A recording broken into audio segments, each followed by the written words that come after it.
not going to shut up about it. I'm not going to shut up about it. So, hey guys, welcome back to my YouTube channel that I said I was going to post on all the time, and then I stopped again. What's up? Thanks for sticking by.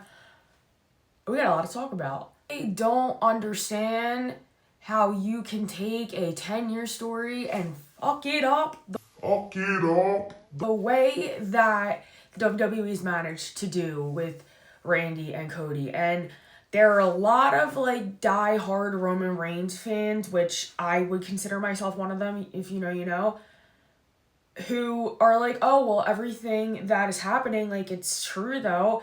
That's not the point here, okay? I think that if you really love the sport, I'm not a huge Cody Rhodes fan, but that doesn't take away from the fact that him and Randy have a 10-year long, they got a huge story that they want to tell and go out in the match at WrestleMania, make magic, and like, I just don't see that happening anymore. Thanks to Pat McAfee and fucking Jelly Roll. So, Randy turns heel on Cody, makes him bleed. It was honestly amazing. It was like he listened to the voices in his head, and we saw, we got to see that 09 Randy Orton back again. And to be honest with you, I have been asking for Randy Orton to turn heel. Oh, I said that word, Orton. I have been asking for Randy Orton to go heel for years now. So I was fucking ecstatic, and I was like, so sorry, but I want the Randy and Cody. I wanted the Randy and Cody story over Randy and Drew.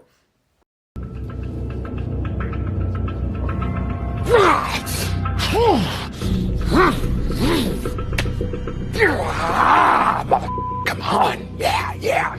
More surprised that I wanted that because, you know, like I said, Cody's not my favorite, but it would have been a good story. The teacher versus the student, like, hello, with legacy and when he started, and they're really good friends in real life. Like, I could keep going on and on about this. So he turns heel, and we think, oh, here it is. He's gonna, this is what we've been waiting for. He's gonna destroy him at WrestleMania. And then Randy starts talking on the phone to somebody. It was like in a video package at first. It looked like it was like recorded off of a 2006, like one of those chocolate phones, basically. It was rough. And then the next couple weeks on SmackDown, we see him on the phone with somebody after he does something devious that only, the Viper can do because he's listening to the voices in his head. So I'm thinking, okay, it's got to be Ted, or it's got to be his dad, Bob Orton, or maybe it's Ric Flair. They did Evolution together. I'm like, I don't know. It could be a plot twist. What if it's Triple H? Because Triple H is a part of Evolution. I know that Triple H isn't in the ring anymore, obviously, because of his pacemaker and whatnot. He does, like, the behind-the-scenes stuff, but, like, what if that would have been a plot twist? I think that would have been a good plot twist. So, no, wasn't sure. So then I was like, oh, well, maybe it's The Rock. And everyone's like, oh, blah, blah, blah. I'm not a fan of what Dwayne's done over the last 2 years. Not gonna lie to you. I wanted my Rock and Roman match at WrestleMania 40, and guess what? I didn't get that. Okay, none of us got that. And then after that, I don't know what happened, but it just felt weird. And the whole Cody Rhodes, I want your soul thing could have done without that, but he's still one of my favorite wrestlers of all time. Him doing that call to Randy, I thought would have been really cool because, he was trying to turn Cody heel, it didn't work, then he turned Cena heel, but it ends up being somebody who you wouldn't expect. And I even thought, so, maybe just in a weird world, maybe he's talking to nobody and it's the voices in his head. He's on the phone. Like, he's not on the phone with anyone. He's talking to them. No, it's not that either. Okay. Fucking Pat McAfee. Now, I want you to ask yourself this. In what normal world would Randy Orton, the greatest fucking heel of the last 30 years, 2009 Randy Orton, was on another level that I've never seen, at least in the years that I've been watching wrestling, anybody else get to that level. Maybe Triple H, maybe Roman Reigns at certain points, but not like Randy Orton. Why would he need to call Pat fucking McAfee to get the voices going in his head.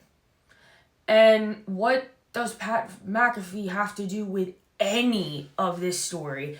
It's not even about so much like, oh, like he called someone. Like, did I want it to be Michael Cole? No, but at this point it would have made more fucking sense because at least he was a part of the WWE during all this. Like, Pat McAfee was fucking kicking a football. Really not pleased with this. And then it gets worse. This week, he goes in the ring and cuts another crazy promo. He goes out into the ring and cuts another crazy promo. And, like, listen, like, I'm not one to be like, oh, like, everybody sucks if they're outsiders. But I think he was trying to deliver a message, but it was being delivered wrong and at the wrong time and by the wrong person. There may be people who do feel that way about Cody Rhodes.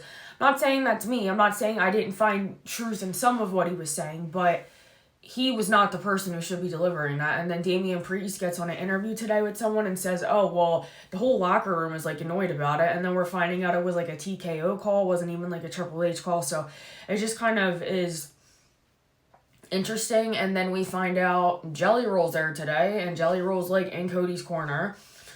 So now I guess that's going to be a thing, which really just put a big fork in this story and match I think that everyone wanted. And you could see how upset the fans are, and that just doesn't seem to matter. Just gonna do it anyway.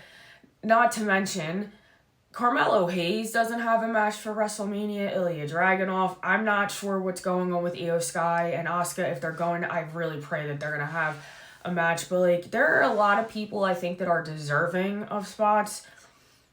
And it kind of just feels like that's not really being focused on so that we can focus on Pat McAfee and fucking Jelly Roll. Like, I'm over it.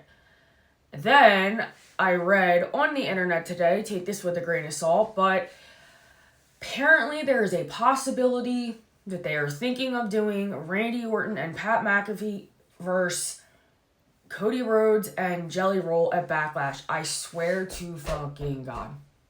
I swear to God. I swear to God, I almost threw my phone when I read that.